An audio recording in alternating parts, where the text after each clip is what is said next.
So without further ado, Nick, I always have problems with it's been like 11 years or even more, 15, and the last name I can't pronounce properly. I'll try Abumzaben, right? Did I get it? Pretty good, pretty good. There, 9 out of there we 10. go. Okay. So Nick, first of all, welcome to the show and welcome to back to Canada too, because this being, well, I'm in Canada, you're in New York. So first of all, I just want to remind everyone or tell everyone that Nick is in, because it wasn't being recorded. Nick is working at Google in New York City. He is originally from Sudbury, Ontario, which is in the north of Ontario. Like there are bears walking around and stuff, I believe. I'm from Toronto, so we always make fun of them, but it is in the north. And so it's a really interesting career story that Nick's got. I met him in 2010. We were working both at a Canadian service provider here in Toronto. And Nick's career has been incredible. So I wanted to introduce Nick and tell us, Nick, what's your background and what got you interested in IT in the first place?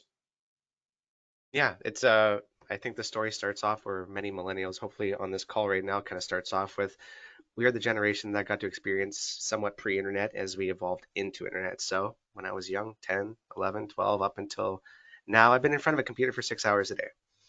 I'm sure that resonates with a lot of people. I don't know if you were MSNing, AOLing, aiming, maybe you're playing video games back then. So that's what initially kind of got me into the scene of the internet before I even really made a decision of which direction I kind of wanted to go in that space. Um, and so that really did push me eventually to software engineering as a general use case. Um, and so that's what got me going in the space. Before I'd even gone to university at Western Ontario, I was very fortunate in high school where they had offered some networking classes, some very light programming classes, and I was really just kind of consuming anything and everything at that point because I had a habit of wanting to be in front of a computer, and so I was really throwing myself at anything to enable that. And so I think that's the start of it. And also, one thing I wanted to mention too, you went to University of Western Ontario, and a lot of people on this call won't know uh, that area of Ontario is a tech legend because that's where BlackBerry is from. You remember BlackBerry, the little devices? So Waterloo, Western, all those universities are very big tech universities. There are a lot of really good technical people come out of there. And then basically, I think that as soon as you finished, you moved to Toronto and you started working at the service provider where I was working. And I remember it was fun. We you sit together. We were on the help desk, and any of you in tech who have worked on help desk know how much fun it is. People phone, people. Some people are very nice and polite, and some people are a little bit more demanding. And but Nick and I always had a lot of fun, and we always laughed it off to get the stress off, and it was interesting. But Nick then later moved into the development team because you did development at university. What course did you take in university? So I took software engineering at Western Ontario, and so what software and engineering is, it's compared a lot to the computer science degree, but it has a business element. So you're going to be taking a couple more business classes that overlay on the CS skills. The way I somewhat summarize it is that if you want to go for hardcore programming and you want to really just take in all that, probably CS is the way to go.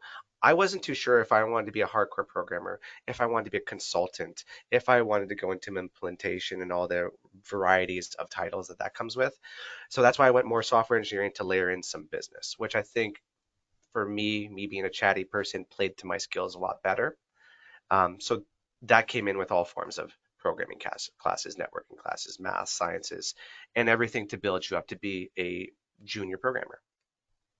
Yeah, and I can tell right away. I mean, I've met a lot of developers in my time, and some developers you meet them and it's like this, literally, and you're not one of those. So that was interesting because you were a developer and you were developing. I remember you created some kind of game and things like that, but you had a very open personality. So that's interesting because your career path, obviously, you could juggle that way, and that's something I think people should do, especially when they're young, is to be honest with themselves, look in the mirror, and decide, okay, what are my strong points, what are my weaknesses, and then try to form your career path around that. It doesn't mean you can't go the other direction because we can all build and work on our skills, but it might be a bit easier. And so Nick, I think, made a smart move there because he allowed himself the leeway to move in a different career direction. Okay. The other thing I want to mention too, if I remember, you're like a grandmaster in chess too, or something. I don't think I claim Grandmaster title yet. I'm very close to a master title. I'm a 2000 plus player. And so I still play every single day. And back when I was in Toronto, I think you probably remember, I was going to the Toronto Chess Club every Monday. You might come into my office and you're like, why do you have a chessboard up on your second screen? I was like, I'm working over here. Um, yeah. So That, that was that's that was so, always funny because the rest of us, well, I can say this now, it's been 10 years, we're playing some kind of computer game, and Nick's playing chess. And of course, from the management's perspective, well, chess, well, no, that's Billy's brain. There's Jeff playing hockey on, it didn't. So I remember that. That was wonderful. yeah, if there's something, a little tip there with chess, I feel like it gets a lot more respect than a lot of other games. You can tell them you're playing this or that, but you say you're playing chess, they're like, my God, what an analytical, what a brilliant man. Yeah, yeah, You building the know, skills. there's a lot of association, I think, and they tie to that. And I think I'd So probably also add, yep. I'd add too, when I think the story too is a bit about grit, is when we started working together, and we started working in help desk. Um, I did graduate as a software engineer, so there was a bit of a humbling moment, starting my career out and saying I was struggling to find a software engineering job, and it's hard when you don't have the experience. They weren't hiring out of the gates. So to some degree, there was a humbleness of saying I'm going to take on a new skill set of continuing to work with clients, learning what their technical problems are, and trying to troubleshoot and solve. And that's to some degree what helped us. And that was the foundation to then become a good developer because I started off with understanding what the problem was Hmm. from the client directly, as opposed to assuming the problem and then talking to them later on down the line. Yeah, I think that's important too, because when people are coming fresh out of university, there might be some naivety about, I want to do exactly what I studied for right away. And that is rarely the case. And so, as Nick said, there's a humbling moment that many of us have to go through. I've had a lot of humbling moments because I did a lot of help desk work. But it's true. And you put up with it. The good side of it is that when you do eventually start to grow in your career, the experience you got from being on a help desk or severity one calls at 2 in the morning, you will never forget. So it's humbling, and it also, I think, lets you appreciate once you move forward. So you're not going to take it for granted. Um, so getting back to us, so I remember faintly what happened. So I know you moved. Eventually, Nick went up in the company and moved to the software team. And he was doing software development.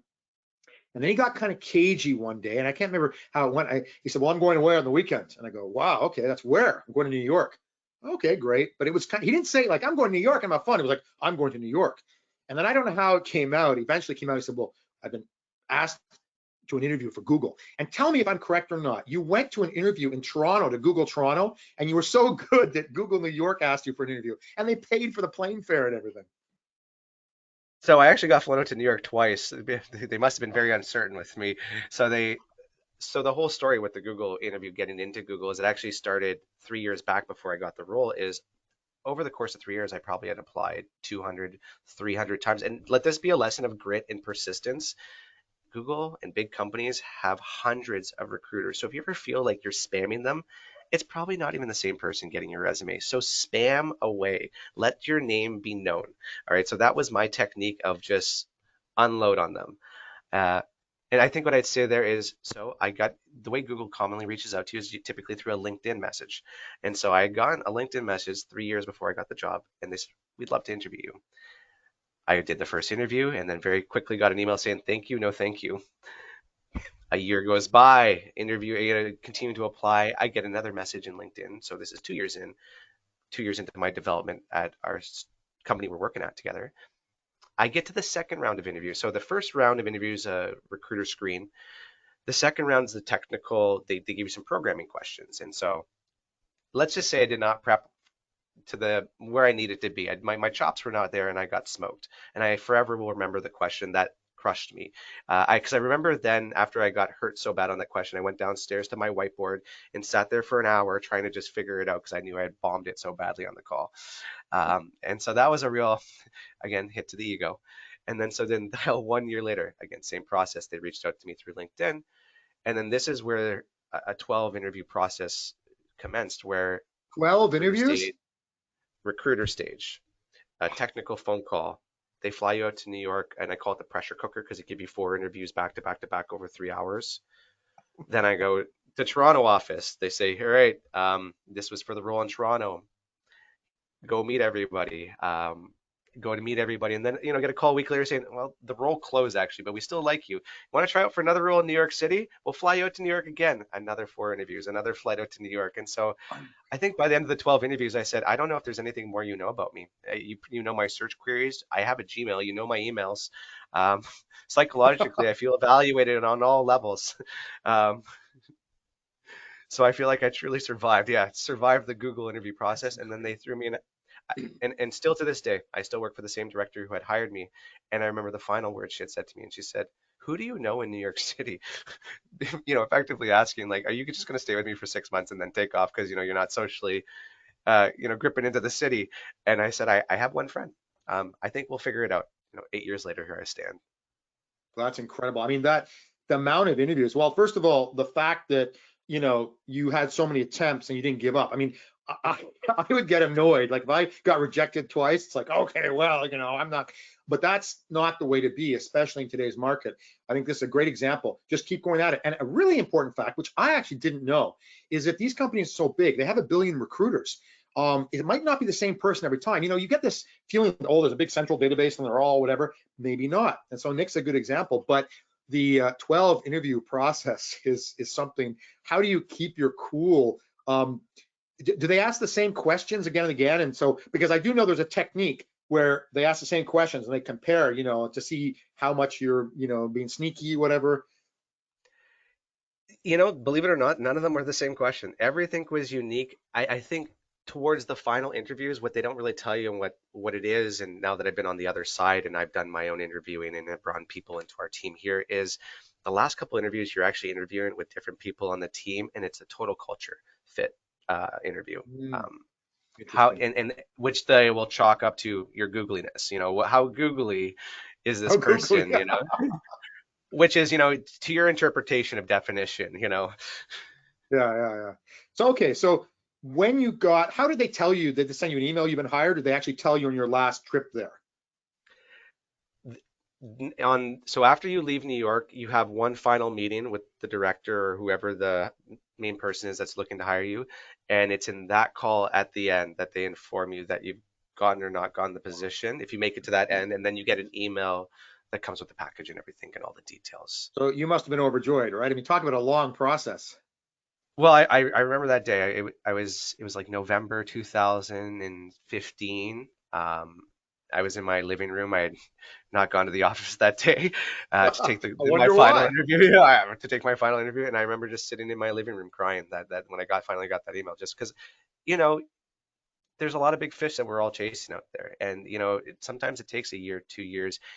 We work in implementation. We work with clients. Sometimes it doesn't happen right away. There's a lot of influence and a lot of convincing, and it's so rewarding after a year or two to land that big fish, land that big implementation, that big job.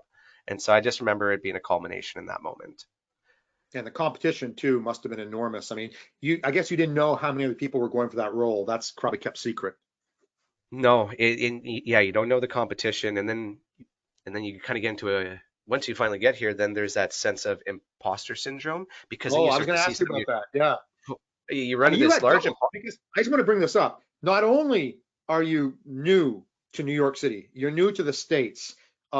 You're surrounded by all these people. And I think Google, what I've heard is they hire from all over the world. So people are coming from all over the world there. I do remember you said something about you had an issue getting an apartment because New York New York prices or something. So you ended up living on the other side of the river in New Jersey or something. And I bounced around. It's New York. And if anyone on the call is from New York, I think you can probably resonate or commiserate, having to move every year and having to fight for 450 square feet. Yeah, it was the New York struggle of finding a place to live, finding an affordable place to live, which ended up being in Jersey, which is great for a Canadian because it flies right next to the Porter Airport. oh, good, Um, yeah, yeah, that's it, Newark Airport, right? Yeah, and just I mean, landing in New York, like when if anyone here is on the call ever immigrated, just going through the rigmarole of getting your visa set up, and while Google does help with some of it, there's still a lot of paperwork and things you have to follow through with process, and so that's landing that first month, those first 3 months, getting your bank account set up, and there's just it's a restart to life to some degree, And I but you're mean, New so York is excited, you're just huge. going through it. Yeah, I it's mean, the good thing huge. is you did have an interim in Toronto, which is good because Sudbury, you can tell people Sudbury's not very big. It's a nickel mine there, which nickel is only a few places in the world where they mine nickel. But it's not a very big place. And so Toronto at least was Toronto's a bit of a wannabe New York anyways. But still, it must have been kind of overwhelming. So tell me, what was your first day in the Google office like? So Google office, I was there 2 years ago. I went to a restaurant across from it, and I looked at it, and it was an expensive restaurant too. I kind of regretted that, but it's a big building and right in Manhattan, not far from the Hudson River, I think, right? So what was your first day walking to the Google office? Well, it's immersion day. The first day you get in, the first week or two, they kind of throw in these classes of like, here's the Google indoctrination, here's the process, and they'll talk to you about technical concepts. They'll get into talking about Borg, and they'll get into talking about the infrastructure, and here's how it all works. And then they bring you to the cafeteria that has just unlimited amounts of food. And they're like, you know what? We don't even have one caf. We in fact have 9 cafeterias. So if you want sushi, if you want Mexican, if you want Indian, here's all the places you get to go. And so Inside the building? inside the building, I mean, and this is Google, it's not even just one building. Let me be clear. In New York, there might be 8 to 9 buildings. They have a pier that goes into the water. They're launching a new building that we're all moving to next month called St. John's Terminal, which is going to be the new state of the art model for Google offices and new structure for work from office and work from home. So no longer we're having dedicated desks. We're having hot desking with neighborhood concepts. So neighborhoods will have mayors, and so that Oh, very really? interesting. I'm actually the mayor of my neighborhood, believe it or not. Well, Uh, talk about the height of career, I tell you, yeah. And is it true they I have know. all the like, games and stuff, and like you can just go and start playing basketball or something? They have an unlimited amount of like, yeah, games, amazing gym facilities. They have a doctor's office. They have massage therapy, about 10, 15 massage therapists kind of scattered throughout the building. Okay, let me write this down. I'm gonna send this to my boss after we're finished. It's always funny that, you get the question, what is the best perk? Um, Obviously, it's different for every person. You can get to I don't want to call it the corny answers of the food, the coworkers who are all very, very wonderful people.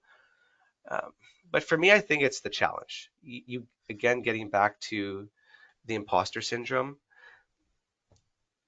First couple of weeks, I'm sitting next to a guy who was they had built the US, he was on the team that built USB 3. I was pretty intimidated. He sat 3 desks down from me. He was older, a little bit older, but had been around in the scene for a long time. And so immediate imposter syndrome. I'm not feeling like I'm chopping up to some, I didn't build it USB. I've used it. Thank you for the technology. Wow. And so Now, just when you mentally were there, going through all that. big names that walking around that you might have, heard about, like, just walking down the hallway. So I think that's one, and it is. I think it's a special thing that Google has cultivated is they have some big names still working to this day. So the biggest name, in my opinion, that I've had the opportunity to walk by once and give him a head nod, and I got a head nod back, which I felt that was over the moon. Was, if you're familiar with the TCP/IP protocol that kind of runs the internet, his name is Vince Cerf. I think he's in his 70s. He is the co-developer with Bob Kahn, who effectively built the TCP/IP stack, which is the foundations of the internet. And so when you talk about the radiation of motivation and just feeling amongst you're walking around titans, I remember, Yeah. yeah, just having walked by him and exchanging a head nod felt special. And so they have some, I don't know all the big names, but they have a lot of those names around hovering. New York being a hotspot, it attracts those folks. Yeah, yeah, exactly. Yeah. And I think you also said they sent you training in California or something. So, Yes, and I've been there many times. Well, that's the, I call it the mothership. The mothership is over in Mountain View, and if we have 8 to 9 buildings here in New York, I 30, 40, it's some astronomical number. And that's a campus. That's like going to school. They have bubble soccer. They have a full soccer field where you can well, put bubble suits on. I don't know why my mind, that's the thing that sticks out to it. But I remember driving through the campus. I'm like, oh my God, they got bubble soccer here. Um, Bikes so, everywhere. Yeah. so that's an interesting point. You've joined Google. You obviously have to work very hard, but what you're saying is they really make an effort to, comfort you. And so a question related to that, when COVID hit, obviously you suddenly lose all that, right? Because everyone's locked down, and New York got hit pretty hard from what I remember. Um, how did you get through that? How did other Google employees get through that? Because you couldn't go to the office, I take it, or maybe you could in the States. I mean, Toronto, we were very locked down, but It was very locked down. No, people were not coming to the office for a year. I think in some cases, I think there were some people that were not in the office even longer than that. Wow. Especially people that caught long COVID, and they couldn't be exposed to other people in for longer durations. So COVID for me, well, COVID for everybody kind of felt like the bomb dropped and everyone scattered their own ways, so to say. And so for me, I went back up to Canada and I got to spend 9 months with my parents and Oh, sister okay. and niece. And for me, I got to make a moment that I never thought I was really going to get to create at this point in my life. I thought it's only going to be 2 weeks at a time on vacations to see my family, not some long duration. So for me, I tried to make the most of the lemons, and spend it with the people I love. And I think that's probably, hopefully resonates with everyone else here on the call, because I think that's what it was for. Yeah, no, that's a really, and also, just to stay out of a big city too, was probably a smart idea because it wasn't even so much the COVID, because Toronto, when it was locked down, it was more the psychological effect of getting on the subway on a weekday at 10 o'clock and there's no one there. And, they had the little stickers, sit every other seat, very apocalyptic. So, that's, and I guess, what did you with your apartment in New York? Did you continue to pay for the rent or? So at that point, I had actually I had purchased 2 months right before COVID happened. I had saved up and bought really far out in Brooklyn, and then so I was forced into yeah, I guess paying my mortgage. I was not Wow. able to, like, because some other people found some fun tricks of, like, not getting out of the rent for a year, or greatly renegotiating the rate because of COVID rates. And so I was very happy for all of them. So that's another interesting question. I think I was asked about commuting to work, because Manhattan and New York is, I mean, the couple times I've been there, it's enormous. So you're in Brooklyn. How do you get to work? Do you cycle to work by any chance? Because the bike lanes are great. I in fact do cycle to work. Oh, I biked to work today actually. So this and every what's wonderful is I get to bike over the bridge, and I get to pick the bridge I bike over. A little rainy today, but yeah, every day I bike that's 3 days a fantastic. week. I'm biking in, biking out, and I'd actually have to say that I probably get that from you, Jeff. For anyone Yeah, else who doesn't know, I I don't know who brainwashed. even knows Jeff. Jeff bikes into the office. When we used to work together, he biked into the office every single day. And let me just call it. If you've never met Jeff in person, I've never met anyone with larger calves. All right, to just show Yeah, that that's Jeff puts a well, lot of and work. but you remember the story though, unfortunately, is and Nick basically changed my way of life, because I used to rollerblade to the office as well. And one day I was literally in the richest area of Toronto, and there was this lady with her dog, and it was on a leash, no problems. And I'm rollerblading by, and this dog didn't like it. And leash or no leash, the dog jumped and bit into my calf. And so everything was all right, of course. But Nick said, you know what? You should rollerblade with ski poles. That's what we do up in Sudbury, right, during the off season. And that way, if the dog wants to bite something, you just put the ski pole and it'll bite that. So I started uh, rollerblading to work with ski poles, which immediately became the kind of people would look at me strangely, And that was another story. But that was Nick's influence. But I'm glad that you're doing the commute to work and that way. How long does it take you to get to the Google office? It's actually the fastest way to go through bike, 28 minutes, door to door. Wow. Really? Oh, Yeah. wow, that's incredible. I guess To because your the point, bridge, you go over the Brooklyn Bridge. no, I go over the Williamsburg Bridge and Manhattan Bridge. I actually the Brooklyn Bridge is usually pretty touristy and pretty busy, so it's Oh, that's right. That's when the tourists walk into the bike lane. I've seen that and it gets shouted at. Yeah. well they've moved the bike lane now, but I mean it's still coming out of the bike lane. It's very tourist heavy. And then that's kind of a funny thing with New York City. There's just these tourist pockets where when you go visit New York, that's where you spend your time. And then when you live in New York, that's you do your You best never to go there. avoid those. Like Times Never, Square on ever, New Year's Eve, right? No New never, York. never. Right, right. No, Okay, that's well, so let's funny. get back to the semi-technical stuff. So another interesting thing was you were a developer, but then your role at Google is different because you've gone, so Google has all these different sections. It was actually you kind of, I just thought of Google as a search engine, and maybe they do something with ads, but it turns out it's just a huge, like, and tell us about the section you're working in now. So Google's a massive company, and when you get in there, you start to see these tree branches. It looks almost like your tree family line with how many branches and how many organizations there are. So I am an ad solutions architect. That's a lot of jargon for some people. So let me try to break down what that means. And maybe you've heard the name through different lenses: technical consultant, technical specialist, customer solutions engineer, sales engineer. All of them kind of play in the same space of being the technical arm to your sales teams and the technical arm to your clients, i.e., the marketing teams that are working with you. I work on retail ads. For Google, retail ads means shopping ads, hotel ads, vehicle listing ads. So if you were to type in Google search buy red shoes, you probably have seen that Mm. carousel that appears up at the top and all the different companies that advertise on that. My job is to technically unblock, technically consult clients on achieving the most performance they can out of their ads or their ad program.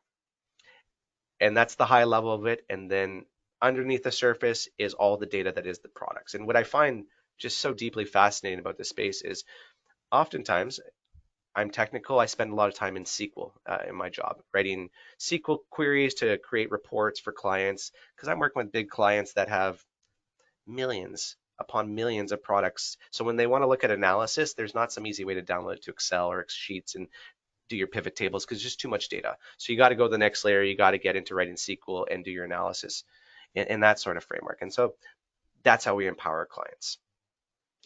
And so now that we talked about SQL, I figure it's a good time to kind of introduce Kubernetes since Kubernetes show. So of course, Google, as you know, is the founder of Kubernetes. I mean, people joined on afterwards, whatnot.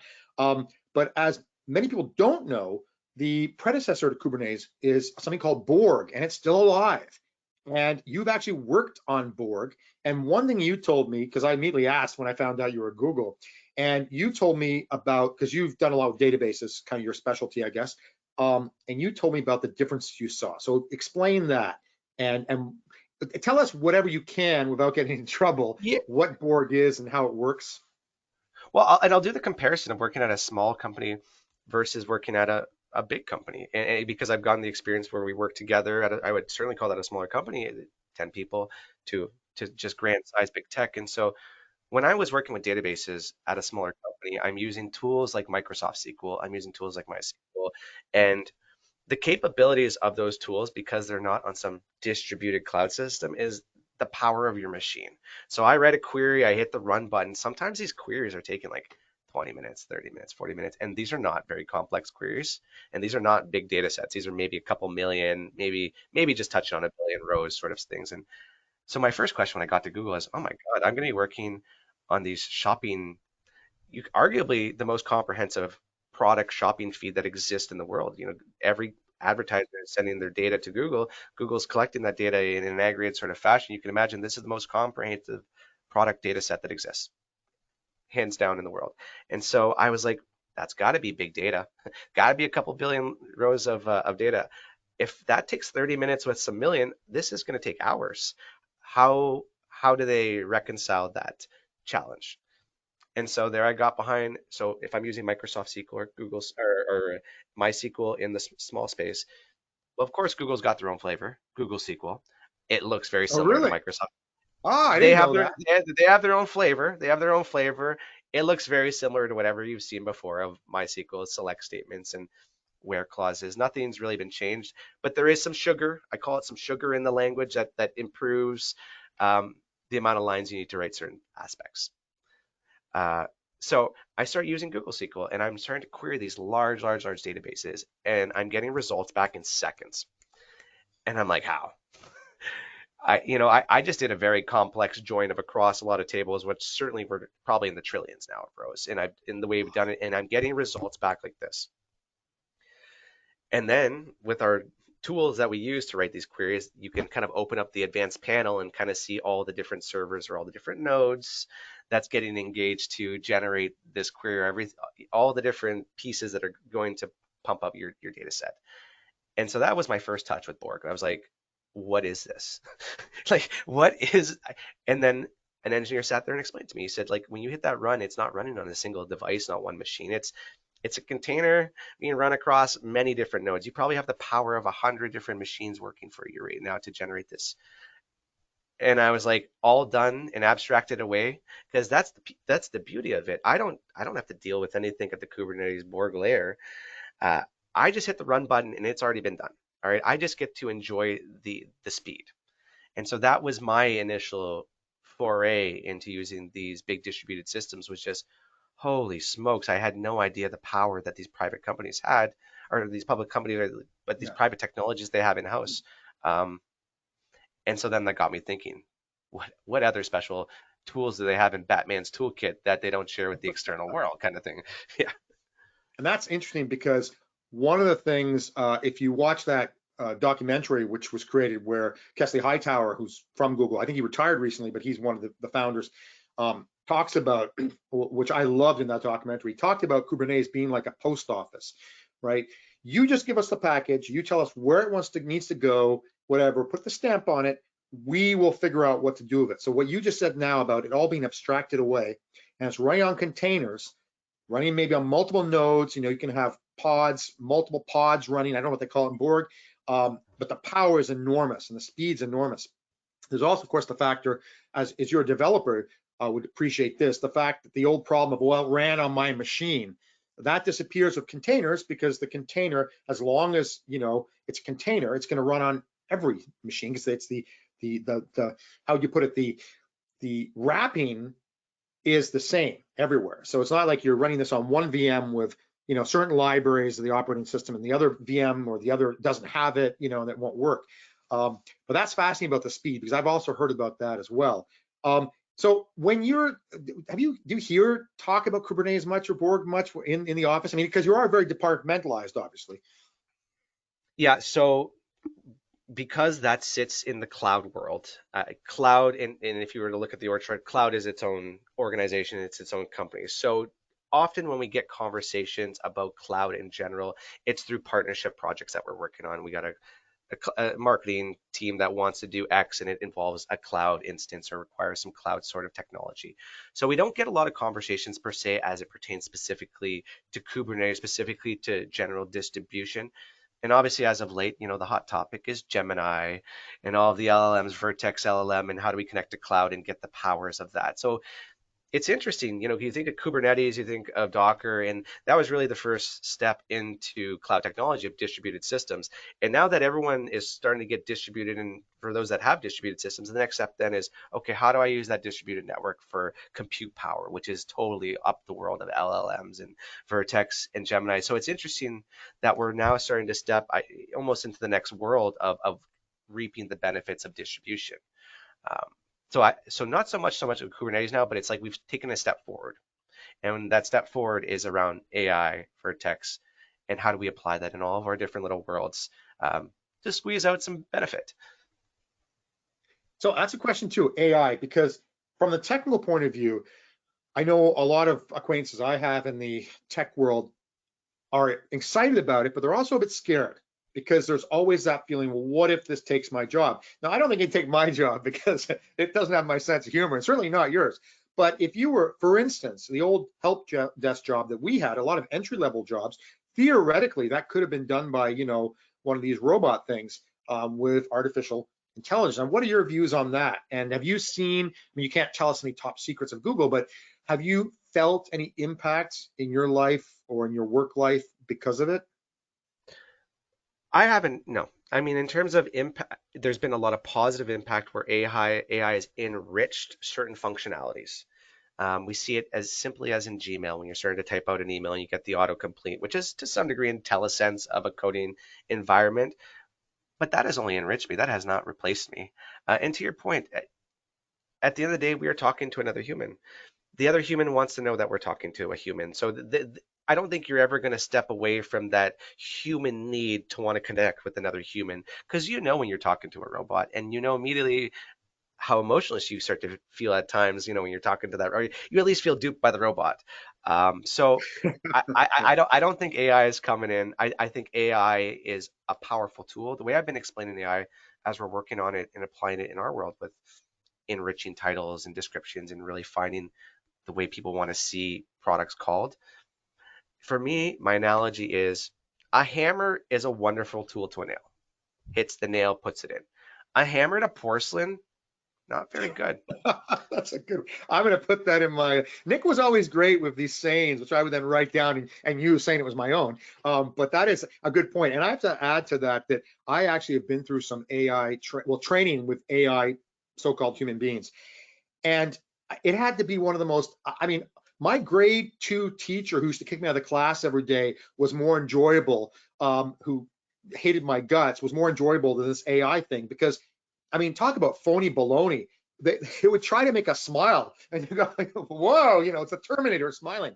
And then the other funny thing I found was it'd be talking along and they would mispronounce some word. I don't know what happens, but and this was something to do with Kubernetes too. I don't want to talk about the company name, but it would, and it totally mispronounced Kubernetes. Kubernetes, like, whoa, So it's going along in a normal North American accent, and suddenly it goes sideways completely. So and I think for learning too, people forget that learning is a very human thing. I mean, when you have a good teacher, you learn well. That's known.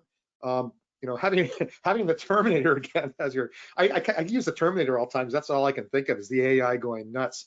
So you personally don't see this as a threat. You see it as a tool. It's a tool.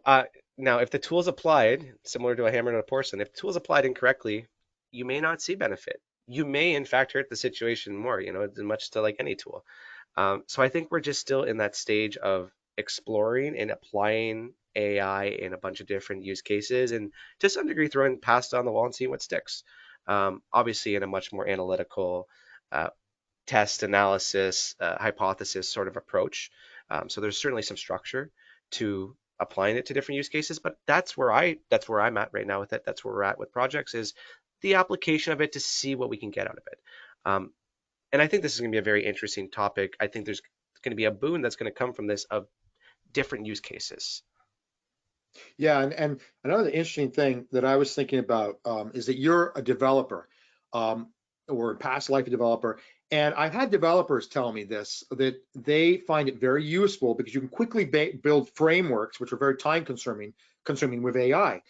The worry is, though, that the new developers coming along will start right off the get-go using it, and they will not be able to do the basics.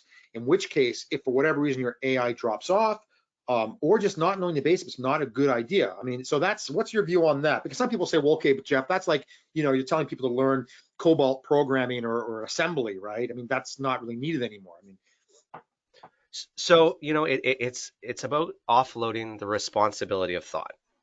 In before AI, the way you'd offload responsibility is you as a developer, I'd type a lot of if statements. Like if it's this, do that. If it's this, do that. And I to some degree create my world of logic. And that's how it's always been done. And believe it or not, you'd have a lot of control when you do these if statements, albeit, you could be iffing until the end of time because you create this very, very niche world. Okay, so the offload of responsibility in that space is to the developer in their mind or the team in their mind. Now you got this new world and you got AI, and maybe you don't have to write the if statements anymore. Maybe you can just offload the responsibility to AI. You give the question to AI and you let AI resolve it. That might be very good if you don't get hallucinations. Another thing too with these AI models is you can prompt tune them. You can give them information on how to look at the data or how to interpret the data.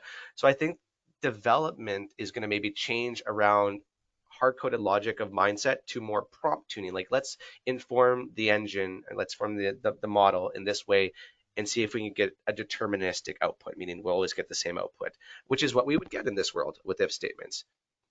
that's Great in interesting. practice. Great in practice, Yeah, but we have yeah. to prove it out. Yeah.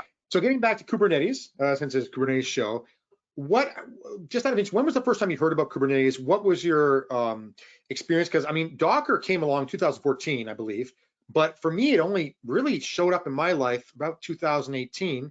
And then I started getting interested in it. What about you? Because I know it was very, and still is to a large extent, developer focused. I mean, they call it DevOps because they're trying to bring together developers and operations, and it's happening. But at first, it was a very developer-centric thing. So from your developer perspective, what do you hear about it, containers and whatnot? What I'm hearing about containers and essentially, I mean, maybe more the conversation I think of where I've heard when I'm listening. So prepping for this call, I spent a lot of time researching Kubernetes, getting myself caught up on the conversations and where is Kubernetes going. And so I think when we're thinking about and what I was reading about where we think it is going, look, it's a developed technology, so you have to, when you're building on a developed technology, you have to ask yourself grand questions. And I think the grand questions when we think of the development of containers and just generally in Kubernetes is they're asking themselves questions around risks to sustainability. How do you manage risks to sustainability? How do you make the most of your operating system? How do we keep getting more sustainable and making sure we're not using the most amount of electricity, but still being able to run our applications? So they're thinking about that. They're thinking about the sustainability approach. And what They're about the also complexity? Because that's one of the things that people have been complaining about, that it's too complex, especially from the point of view of people who have, let's say, spent a long time to learn virtualization, and then suddenly this new technology comes in, and not everyone's willing to go back to school or to take classes. I think that's the other topic. It's around differentiating our products among proliferation of choice and complexity. And so as people are moving towards containers, abstracting that away and making it more easier.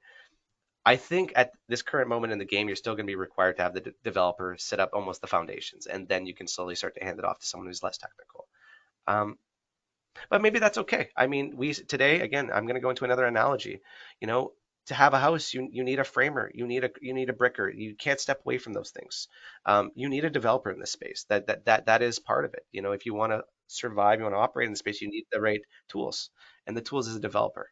Um, so I don't think you can step away from it. You can abstract it and make it more simplistic, but I think they go hand in hand.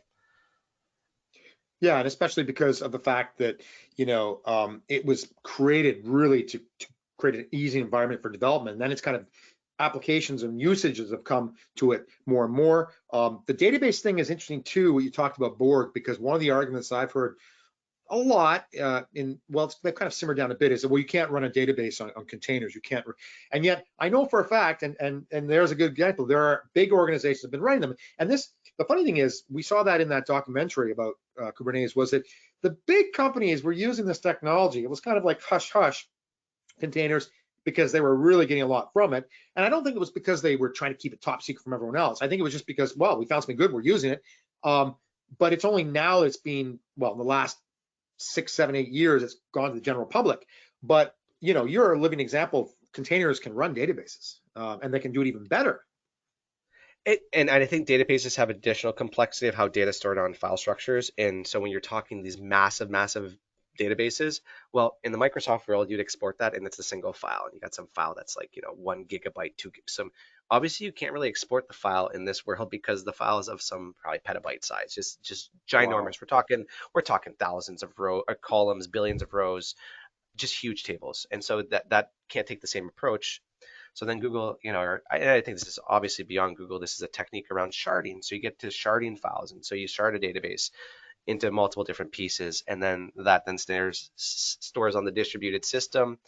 So when you're querying, maybe you're only looking at different shard, and so it gets more complex in terms of how you optimally look at data in these environments, in these platforms and networks. Yeah, that's a good point. And we're getting technical databases. So, it's like, oh my goodness, people are. So let me ask you a different little Sorry, question. yeah. Yeah, yeah, no, that's fine. We're putting our tech portion. Since we've got only a few minutes left, I want to ask more about what advice you would give to people, because we're talking about getting to Google, to getting to any big company. So you talked about the process. You talked about not giving up. That goes without saying. But what do you think that process has changed now? Because you joined, what you said, 8 years ago, and the IT world is not stagnant. What would you advise a young person fresh out of university if they wanted to go the route of Microsoft, Google, or some other big company? I think getting the chops at us. So what I learned at our startup, at our small company, was invaluable. I getting to touch a lot of different hats, I think teaches you the ropes across the board. Big tech likes that. Big tech enjoys that sort of generalization because you may be working on a project for 3, 4 years and then they repurpose you to a different project. So big tech, Google, Amazon, all the big players, they look for generalists, talented generalists. So working at the startup does set you up to be a generalist in learning a little bit of the sales, a little bit of the marketing. I'm learning the DevOps, I'm learning the dev, I'm learning how to run these applications. Um, so having a taste of all that knowledge plays into your conversation, plays into how you're seen. So first off, I think just building the base, throwing yourself out at what again, you're working 8 hours a day. You're showing up to work. You can put that time to something. You can put that time to nothing. Uh, I'd rather be doing something, or else my mind wanders, and then I just start talking to Jeff, and then there goes again. Yeah, that Yeah. happened on occasion too. Especially when they opened the beer store next to our office, which was drastically affected my career at the time. But no, that's interesting to hear, and especially because there is a worry. I've heard that specialization is so important, and everything's gotten so complicated, so deep. At the same time, though, big companies, it's like a big hockey team or say in Canada, you know, you might be needed on defense and they might need to move you to forward. And so that versatility is important. So yeah, I would worry if you join a big company right away, you might get into a department and not have the freedom to be flexible. And that could hurt you later on, I think is what you're basically saying. Um, if someone wanted to apply to Google, how would you go about it? LinkedIn? Do you just send your resume there? What would be or do you just look for jobs that are being advertised? So we have a careers page. So I'd say it's really easy. Once you have your resume submitted on the careers page, you don't have to like resubmit the resume every single time. It's really just check mark in a box. So coming at applications, at least getting your name out there through our portal would be the way to go. And then at least from my experience, it felt like I was never getting responses back necessarily through that portal, but then they messaged me on LinkedIn. So having a good LinkedIn profile seemed to be part of the sauce of just a good resume, a good LinkedIn profile, and then that's how they're reaching out to you. That's where I would start, and just, never give up, never stop applying, because again, rejection hurts the first few times, but after 100 times, you're immune to it. And I think that's where you got to get, is to this desensitized sort of place around rejection, because they don't know you. They don't know Yeah. who you are. They're just looking at a piece of paper. So it's easy to not take it too personally. And you've actually been on interviews on the other side now, right? I've interviewed maybe 60, 70 people at this point throughout the years. Wow. Half the team under me right now is yeah, people that I've interviewed.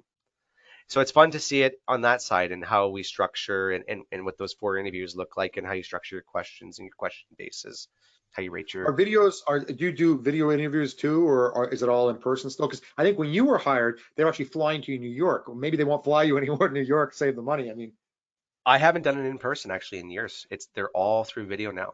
Yeah, oh, I feel like COVID really pushed that's that forward. unfortunate. Yeah, because I was planning on sending my resume. No, I'm joking. I got the Yeah, yeah, free yeah, yeah, flight. I yeah, spend the weekend, you know, and but that's interesting. Yeah, I mean, that's one of the things I think that is one of the major shifts that's taken place. And it's unfortunate in a way because, as you know very well, video, you lose a lot of feedback in video. I mean, if I'm sitting with a person in person, I don't know what it is. It's something about the facial expressions or something about that. You get more of a feeling of what the person's like. Whereas the screen, it's, you know, you're like watching TV.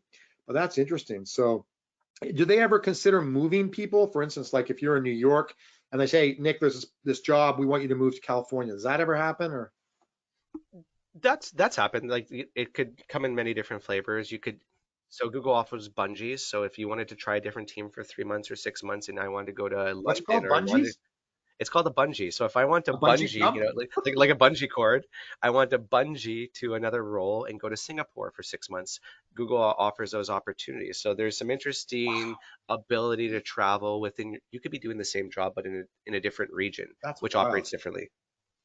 And so that's a really interesting. I personally have not taken advantage of the opportunity, but I deeply, deeply want to. There's some spots in Europe that has my name on it. That's incredible. And that's wow. And I guess the purpose is to keep people interested, also to, again, it diversifies people, makes them more interesting. Generalization, Yeah. taking knowledge, taking culture. Because again, to your point of being in New York City, the office is incredibly transient, incredibly international.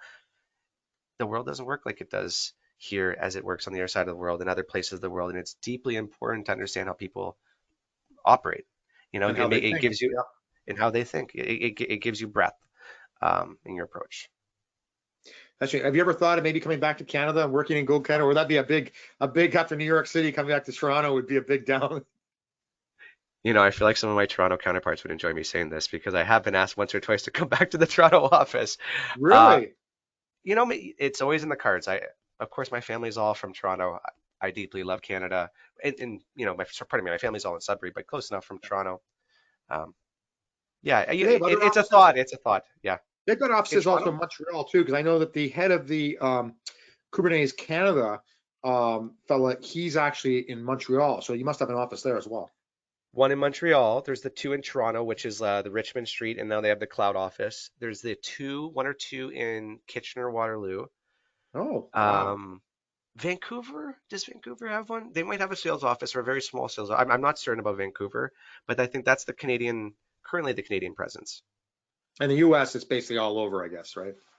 Yeah, I think at this, I don't know what the count is anymore. I think it's public, 70 plus offices across the world, Wow. in every major, like, London, Paris. You could bungee jump through all of them, I guess, right? Well, it's tricky because I think your team has to sit on your head count still when you're gone. So, obviously they would like it, Oh, So that would be there's some very popular. interesting politics with the bungee and making sure it works for everybody. And so we're getting close to the end, but I have one interesting question.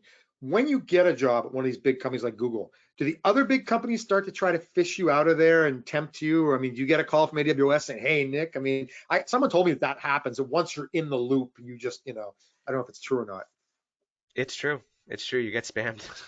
You get inbox spammed on LinkedIn, and but I always, me just thinking beyond, like, is this actually that company, or is someone are they playing double Yeah. agent here? Is it your boss checking to make sure Yeah, you're, yeah. my suspect meter always goes up around that, so I just say no, thank you. So is there anything else you'd like to say? We've got about 4 minutes left. Anything Kubernetes wise or anything, at all that we might have missed in the conversation? I think I just want to reinforce the points before around the humbleness, approaching things with grit. Um, Look, we have for those that are Canadian on this call, we have a deeply unfair advantage to other folks in the world. When I came to the States, I was praised with being Canadian. My God, you're from Really? Canada? You must be nice. And we are associated Hasn't met with me this yet. brand. We are associated with this brand of deep kindness and deep appreciation. And Yeah. not that I'm saying take advantage of it, but hey, play to your, everyone's given a deck of cards or a hand of cards to play. Play the cards you're given. Yeah, exactly. And there are people with advantages, and it's interesting because that is the general perception. Although you and I know from that help desk job, there are plenty of mean Canadians. Just just have to get on the help desk and you'll talk to them. Yeah, that's an interesting point. Yeah, I mean, it's interesting because when you went into Google, you're probably working with a lot of really intelligent people. But so what is, I guess the attitudes are encouraged to be cooperative, obviously. You don't have an evil genius who's mean to everyone like sitting there. No, the motto in the office is we practice a culture of yes. And what that means is even if I don't like the idea, like someone's bringing an idea to the table and I don't like it, it's yes and. Um, yes, and you add your idea on top of it. And so when you approach things through a yes and, everyone's got Lego blocks and everyone's kind of building the Right. towers So together. constructive And criticism if worse comes to worse. Yeah. Well, constructive that's criticism, great. yeah, yeah. We're 2 minutes I'm sorry. to the end of the hour. I mean, we could go on forever. I mean, that's what we used to do at our help desk job. Just sit there, look out the window, talk about philosophy all day long. It was wonderful. No, we're joking, of course, former bosses. But that was great to have you on the show. And I think this has been really helpful for especially younger people because, the IT world is changing, the hiring world is changing. So whenever they see a positive result, someone who's actually achieved something and has remained humble, but also has good advice, that's fantastic. So thank you very much. And this will be recorded. This is recorded, so it'll be on the YouTube. You'll be able to watch it. And we'll see you all next month. Anything you want to say for the last word? Hey, I see there's Andre MT. Anyone who ends up watching this call, following, feel free to add me on LinkedIn. If you ever got a question, you can do not feel like, even if we may not know each other, it's an open door policy with me. You can always send me a message. I'm always happy to talk. And there's only so much you can get out in a conversation of 30, 40 minutes. I have a lot more to share. And if you've got more questions, happy to take them. That's great, Nick. Okay. Well, thank you very much, folks. And we'll see you next month on the Cube Corner Show.